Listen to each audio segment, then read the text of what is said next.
Salut les frérots, c'est le 1er mai, ça va être la guerre. Je suis avec François Piquemal qui est un élu France Insoumise local, c'est bien ça? Oui, je suis député de la 4e circonscription, donc qui comporte le quartier Saint-Cyprien, où on est, et d'où est en train de partir la manifestation toulousaine. Et donc ce 1er mai, il a un goût un peu spécial au regard de la contre-réforme des retraites de Macron. Comment on fait pour continuer à engager le rapport de force, sachant que les grèves retombent Je crois que la pilule n'est pas passée, et donc la mobilisation, elle continue. Là, on voit qu'il y a beaucoup de monde, que c'est encore en train d'arriver. Et on va voir ce que l'intersyndicale propose comme modalité de lutte. Quoi qu'il en soit, il existe déjà des mobilisations spontanées qui existent, comme les casserolades. Et je pense qu'il va y en avoir d'autres parce qu'il y a un ressentiment qui est profond dans le pays. Et il y a une colère. On est dans une crise à la fois sociale et démocratique. Bon alors, je suis avec un syndiqué CGT Thales. Bon, ce 1er mai, il a un goût un peu spécial au regard de la mobilisation contre la réforme des retraites. Est-ce que le rapport de force est perdu? Comment on fait pour poursuivre la mobilisation?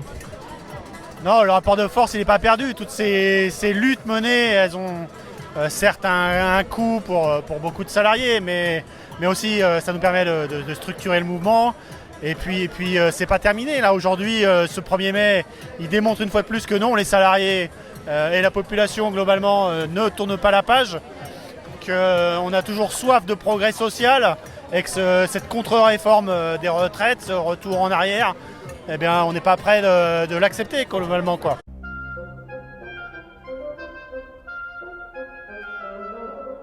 Mais on sait très bien que alors les casserolades, symboliquement c'est bien, pour la bataille médiatique culturelle c'est bien, mais historiquement on sait très bien que le mouvement ouvrier gagne quand il se mobilise massivement sur les grèves. C'est là qu'on arrive à faire trembler un gouvernement, à faire trembler l'ordre bourgeois. Comment on fait pour... Oui, alors, c'est la grève générale, le blocage économique. C'est effectivement une modalité qui a permis d'obtenir des droits et qu'il faut avoir dans l'horizon. Après, ça c'est le travail de l'intersyndicale qui est face à une problématique, c'est que beaucoup de gens ne peuvent plus se mettre en grève pour des raisons de pouvoir d'achat, mais aussi pour des raisons de pression de leur hiérarchie. Et on voit bien que d'autres modalités d'action ont existé par le passé, existent encore. Les manifestations, par exemple, spontanées qu'il y a eu le soir, c'est des modalités d'action différentes que le cadre habituel et classique auquel on est habitué. Donc je pense qu'il faut se priver de rien pourvu que ce soit des mobilisations qui permettent d'être massives, populaires et pacifistes. Alors je veux pas opposer les modes d'action. Les casserolades c'est sympa, ça fait chier, symboliquement c'est sympa, mais est-ce que c'est suffisant? Non, c'est pas suffisant. Après voilà, comme vous dites, c'est un symbole. C'est un symbole que globalement on laisse pas justement le patronat tourner la page et le gouvernement tourner la page aussi facilement que partout là où il est, on lui casse les pieds un peu. Maintenant non, la lutte elle se construit dans les entreprises et c'est ainsi en fait qu'on va créer le rapport de force, compléter le rapport de force vis-à-vis du patronat. Parce qu'aujourd'hui globalement on voit bien, si Macron ne veut pas nous écouter, ça se passera bien dans les entreprises en reprenant en main nos moyens de production, nos outils de travail.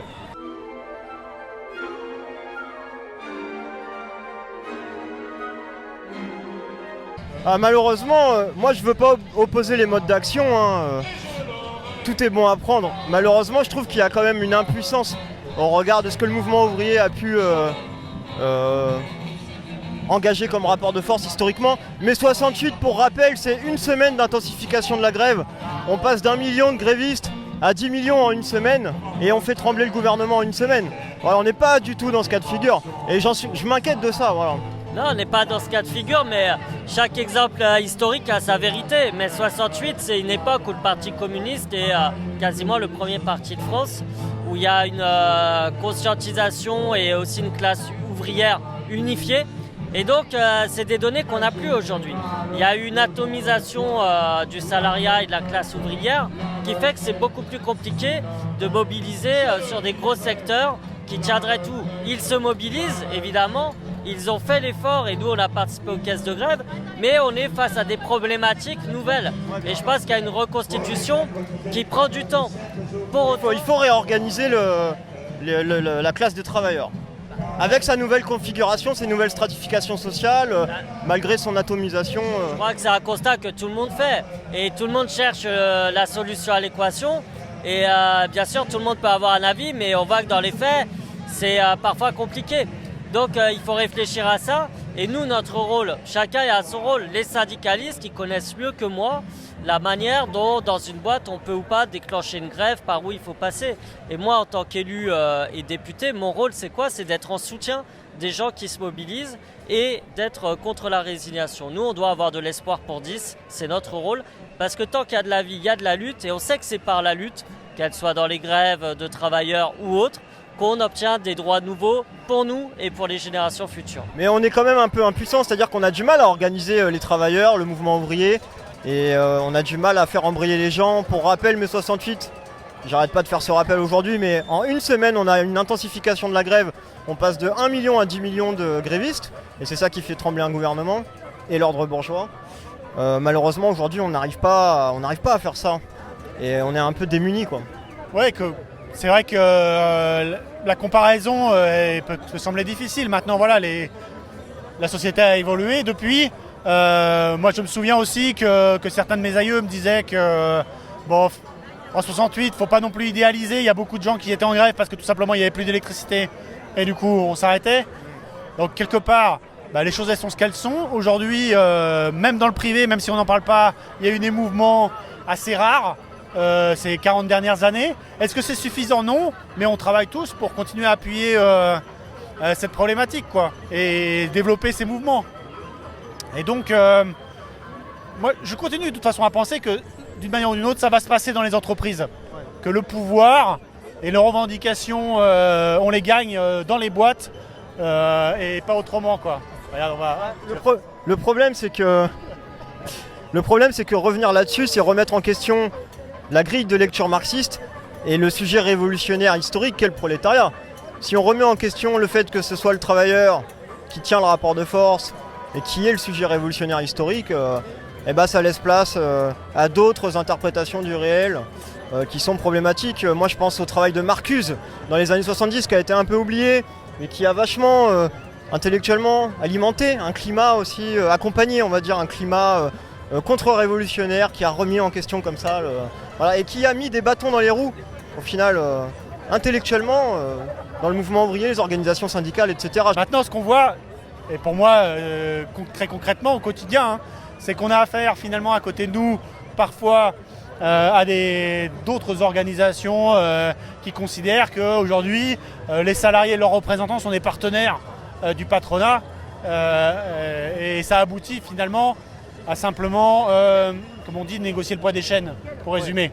Bien sûr. Et donc, aujourd'hui, on est bien face à ça. C'est-à-dire que les droits, globalement des salariés, c'est bien des conquis et c'est uniquement le rapport de force qui a permis à un moment d'arracher ces nouveaux droits, en fait. Et donc là aujourd'hui, je pense que c'est ça qui est assez difficile à comprendre pour un certain nombre de personnes, c'est que dans de nombreux secteurs, les salariés se sont à nouveau réappropriés leur outil de travail et donc on s'est rendu compte que oui, quand les salariés arrêtent de travailler, il y a un certain nombre d'activités utiles à la société, à tout point de vue, qui ne sont plus remplis. On a besoin d'eux. Je suis avec Léo de Tendance Marxiste Internationale, voilà un petit coup de pub pour le journal. Bon alors, ce 1er mai il a un goût assez particulier. Comment on fait pour réengager le rapport de force? Est-ce que c'est mort? Alors, je pense pas que ce soit mort, parce que il y a un état d'esprit qui je pense est assez particulier dans une bonne partie de la population. C'est que peut-être la bataille contre les retraites en elle-même a l'air perdue, mais le combat, il se détourne contre Macron en général. Enfin, on l'a vu ces derniers jours, ça s'est déporté avec des événements comme les casserolades, par exemple. Donc, pour nous, les perspectives, là, que devraient défendre la gauche et le mouvement syndical, ça devrait être de ne pas se limiter justement à la réforme des retraites, de porter des mots d'ordre vraiment contre Macron en général, contre le gouvernement Macron, pour une dissolution de l'Assemblée nationale. Même au final, en fait, pour ce qui est la seule solution, c'est un gouvernement des travailleurs. Et sans forcément appeler à une grève reconductible ou... Ah bah si, pour nous c'est une étape nécessaire. C'est pas un bouton magique qui donnerait la victoire. Par contre, c'est clairement un prérequis à la victoire, qui est une grève générale reconductible, que les secteurs comme les éboueurs, les raffineurs, etc. soient pas complètement isolés.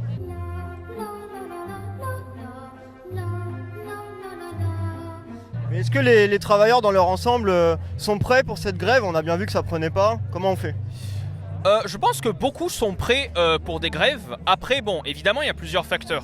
Déjà, si des secteurs sont isolés et une grève ça coûte de l'argent, évidemment, ils peuvent pas tenir éternellement. On a vu avec les éboueurs parisiens qui avaient suspendu leur grève, qui l'ont repris, je sais pas s'ils y sont toujours par ailleurs. Mais aussi, ce qui manque, c'est un vrai coup de boost des directions syndicales. Certes, elles n'ont pas de bouton rouge, mais elles ont quand même une autorité, elles ont quand même une capacité d'organiser des assemblées générales, de vraiment porter des mots d'ordre et de porter un programme offensif qui, comme je disais plus tôt, ne se limite pas uniquement à la réforme des retraites. Ce qui est arrivé à obtenir Macron, c'est l'unité syndicale. J'avais jamais vu ça, une unité syndicale comme ça à l'heure actuelle. Bon, elle n'a peut-être pas obtenu ce qu'elle voulait, mais par la suite, je pense que ça servira pour les grèves, pour les mouvements sociaux. Oui, dans les entreprises, disons qu'il va y avoir, il faut continuer à être ensemble, autrement on n'y arrivera pas.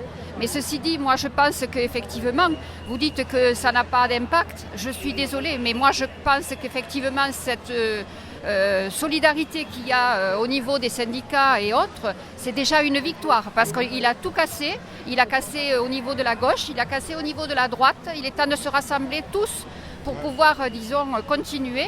Mais à mon avis, là, il a perdu vis-à-vis des syndicats et c'est très important parce que c'est les ouvriers, c'est les gens qui travaillent qui sont là.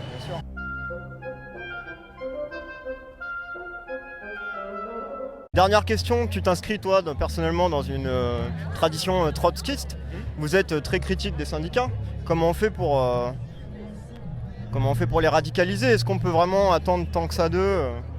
Bah alors, les syndicats, on aura beau critiquer la direction de la CGT ou voire même la CFDT qu'on voit devant nous, c'est quand même des organisations qui ont une autorité auprès de centaines de milliers de travailleurs, donc on ne peut pas les ignorer. Ce qu'il faut faire, c'est déjà voir que au sein de la CGT par exemple, il y a une aile gauche qui s'est développée. Si pour les gens qui ont suivi le dernier congrès avec l'émergence d'Unité CGT, l'émergence d'Olivier Matteux, qui sont critiquables mais qui sont quand même des figures qui incarne une certaine radicalité, Parce qu'il y a beaucoup de camarades qui reprochent à Matteux d'être dans des tendances stalles, bon voilà. Après on en dira ce qu'on voudra, en attendant il incarne l'aile gauche. Ouais c'est ça, on pourra faire beaucoup de reproches à Olivier Matteux, mais de fait il est l'incarnation d'une aile gauche de la CGT actuellement, et faut selon nous à Révolution accorder un soutien critique à sa démarche et à celle d'Unité CGT en général, qui portait des revendications beaucoup plus radicales que celles de la direction au dernier congrès.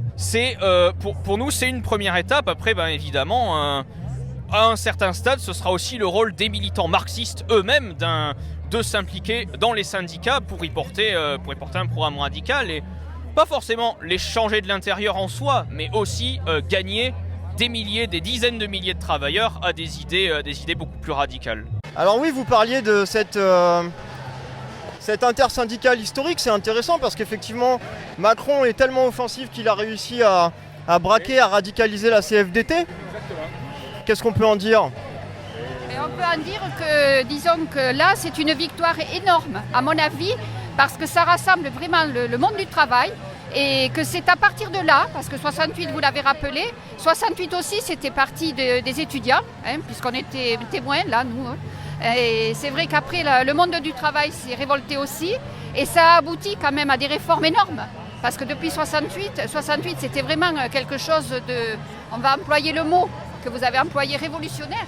Mais c'était la révolution pas par des actes, disons, alors il y a eu effectivement des soulèvements de violence, on ne peut pas le nier en 68 parce que ça a été fort à un moment donné. Mais si vous voulez, il y avait le monde étudiant, le monde ouvrier qui s'était mis ensemble. Et je pense que là, si ça pouvait, disons, être la même chose et partir dans les mêmes, disons, ambitions, ça porterait. Ça doit porter, il n'y a pas de souci. Nous, on y croit.